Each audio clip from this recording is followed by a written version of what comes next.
अकबर अक्सर बीरबल से प्रश्न पूछा कर उसकी बुद्धि की परीक्षा लेते रहते थे। एक दिन उन्होंने 3 प्रश्न बीरबल के समक्ष रखे। वे प्रश्न निम्नलिखित थे। तारांकन ईश्वर कहाँ रहता है? तारांकन ईश्वर कैसे मिलता है? तारांकन ईश्वर क्या करता है?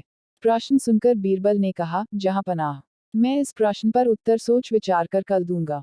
अकबर ने बीरबल को दूसरे दिन तक का समय दे दिया। घर जाकर बीरबल इस प्रश्न पर सोच विचार करने लगा।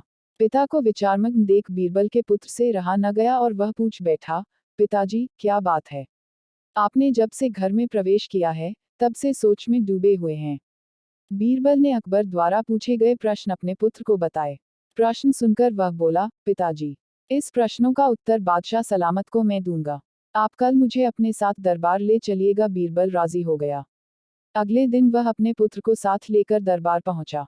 बीरबल को पुत्र के साथ आया देख अकबर सहित सारे दरबारी हैरान थे। बीरबल और उसके पुत्र ने अकबर को अदब से सलाम किया। फिर बीरबल बोला, जहांपनाह, मैंने आपके द्वारा पूछे गए प्रश्न अपने पुत्र को बताए। वह उन प्रश्नों के उत्तर देना चाहता है, इसलिए मैं उसे अपने साथ दरबार ले आया। इतना कहने के बाद बीरबल ने अपने पुत्र को अकबर के सामने कर दिया। बीरबल के पुत्र ने अकबर से कहा, जहांपनाह, आपके पहले प्रश्न का उत्तर देने के पूर्व मैं चाहता हूं कि आप सेवक से कहकर शक्कर घुला हुआ दूध मंगवाएं। कुछ देर में एक सेवक शक्कर घुला दूध लेकर हाजिर हुआ। बीरबल के पुत्र ने कहा, जहांपनाह, जरा इस दूध को चखकर बताए कि इसका स्वाद कैसा है। अकबर ने दूध चखा और बोले, इसका स्वाद मीठा है। क्या आपको इसमें शक्कर दिखाई पड़ रही है? बीरबल के पुत्र ने पुनः प्रश्न किया।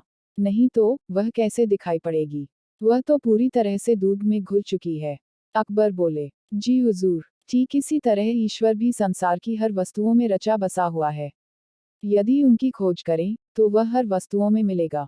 इसके बाद बीरबल के पुत्र ने दही मंगवाकर अकबर से पूछा, जहांपनाह, क्या इस दही में मक्खन दिखाई दे रहा है? मक्खन तो दही मथने के बाद ही दिखाई पड़ेगा। अकबर बोले, जी जहांपनाह, ठीक इसी तरह ईश्वर की प्राप्ति गहन मंथन के उपरांत ही हो सकती है। ये आपके दूसरे प्रश्न का उत्तर है।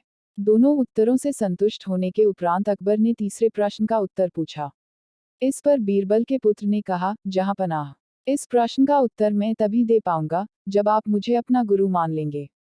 ऐसी बात है, तो मैं तुम्हें अपना गुरु मानता हूँ। अकबर बोले, अब जब आपने मुझे अपना गुरु मान लिया है, तो आप मेरे शिष्य हुए। लेकिन गुरु तो शिष्य से ऊंचे स्थान पर विराजमान होता है। यह सुनकर अकबर सिंहासन से उठ खड़े हुए और बीरबल के पुत्र को सिंहासन पर बिठा दिया। वे स्वयं नीचे आकर बैठ गए। अकबर के सिंहासन पर बैठकर बीरबल का पुत्र बोला, जहांपनाह, ईश्वर की यही लीला है।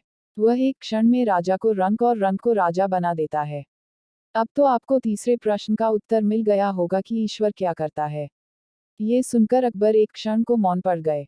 लेकिन फिर उन्होंने बीरबल के पुत्र की अक्लमंदी की खूब तारीफ की और उसे पुरस्कृत भी किया।